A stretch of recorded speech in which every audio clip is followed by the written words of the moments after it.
কখনো কি এমন হয়েছে যে ছোট্ট একটা বাক্য হঠাৎ করে মহাবিশ্বের বিশালতা আর আমাদের নিজেদের জীবনের গভীর রহস্যকে এক সুতোয় গেঁথে ফেলেছে? কুরআনের সূরা আর রহমানে ঠিক এমনই একটা আয়াত আছে। চলুন আজ আমরা একসাথে এর প্রতিটি স্তর উন্মোচন করি। আয়াতটা হল রব্বুল মশরিকাইনি ওয়া রব্বুল মাগরিবাইন। সহজ কথায় তিনি দুই পূর্বের প্রভু এবং দুই পশ্চিমেরও প্রভু। কিন্তু খেয়াল করে দেখুন, এখানে কিন্তু একটা পূর্ব বা পশ্চিমের কথা বলা হচ্ছে না, বরং খুব নির্দিষ্ট করে বলা হচ্ছে দুটো। এই দুই সংখ্যাটাই কিন্তু আসল চাবিকাঠি। তো এর মানেটা আসলে কি?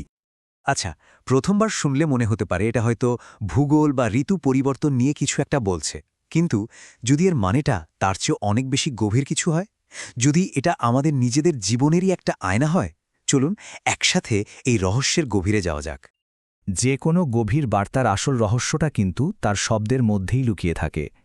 তাই রূপকের জগতে ডুব দেওয়ার আগে চলুন আমরা ভাষাটাকেই প্রথমে একটু কাছ থেকে দেখি, কারণ এই আয়াতের আরবি শব্দগুলোর মধ্যেই একটা বড় সূত্র আছে।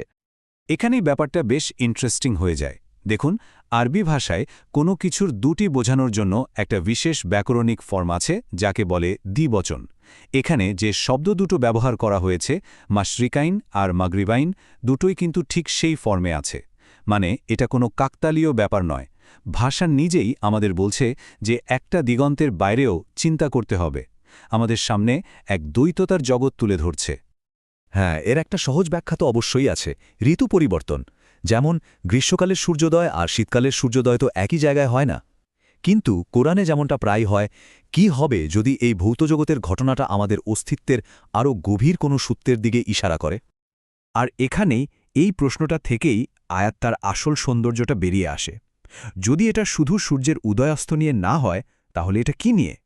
আমাদের নিজেদের জীবনে এমন কোনো দুই দিগন্ত থাকতে পারে? একটু ভাবুন তো, আমাদের জীবনের প্রথম সূর্যোদয়ের কথা, মানে আমাদের জন্ম, ওটা একটা পূর্ব, তাই না?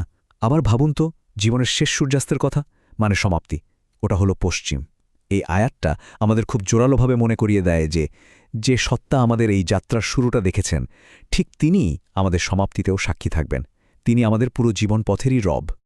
এই অনুভূতিটা কিন্তু আমাদের সবারই খুব চেনা। জীবনে এমন মুহূর্ত আসে না, যখন হঠাৎ করে সবকিছু একদম পরিষ্কার হয়ে যায়? একটা ইউরেকা মোমেন্ট। ওটা হলো আমাদের জ্ঞানের সূর্যোদয়, একটা পূর্ব।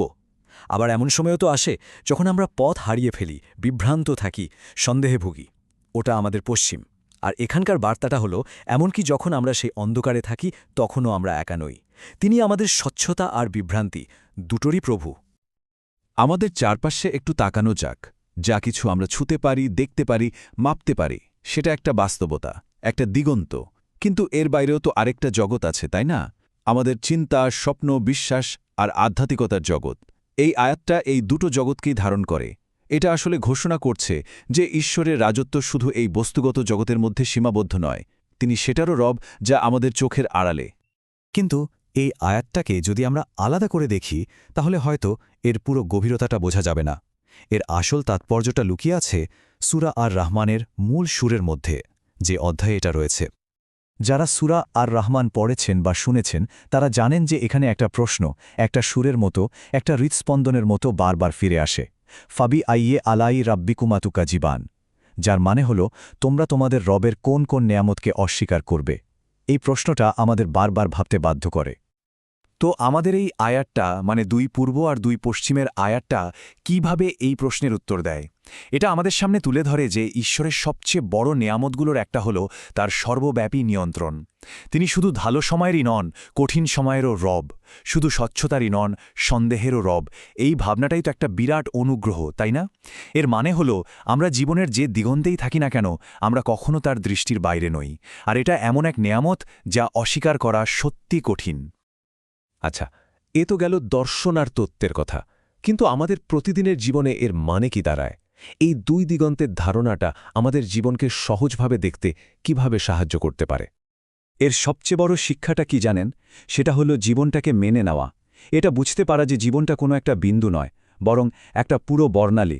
এমন দিন আসবে যখন সবকিছু পরিষ্কার, আবার এমন দিনও আসবে যখন চারদিকে শুধুই বিভ্রান্তি। সাফল্যের মুহূর্ত আসবে, আবার ব্যর্থতারও মুহূর্ত আসবে। জীবনের একটা শুরু আছে, আবার তার একটা অনিবার্য শেষও আছে। এই আয়াত আমাদের শেখায় যে কোনো একটার বিরুদ্ধে যুদ্ধ না করে বা অন্যটাকে আঁকড়ে ধরে না রেখে আমাদের বুঝতে হবে যে এই সবই এক অখণ্ড পরিকল্পনার অংশ। এগুলো আসলে পরস্পর বিরোধী নয়, বরং একই সুন্দর বাস্তবতার দুটো পিঠ। আর সবশেষে এই পুরো আলোচনাটা আমাদের একটা অসাধারণ উপলব্ধির সামনে এনে দাঁড় করায়। এই পৃথিবীতে যা প্রায়শই আনন্দ, বেদনা, লাভ, ক্ষতি, জন্ম-মৃত্যুর দ্বন্দ্বে বিভক্ত মনে হয়, এই আয়াতটি আমাদের মনে করিয়ে দেয় যে এর সবকিছুকে এক অদৃশ্য সুতে গেঁথে রাখা হয়েছে। আমরা এই মুহূর্তে জীবনের যে দিগন্তে দাঁড়িয়ে থাকি না কেন, তা সে ভোরের উজ্জ্বল আলোয় হোক বা পশ্চিমের গভীর ছায়া, আমরা সেই একই রবের আশ্রয়ে আছি। আর এই উপলব্ধির মধ্যেই হয়তো লুকিয়ে আছে জীবনের পরম শান্তি।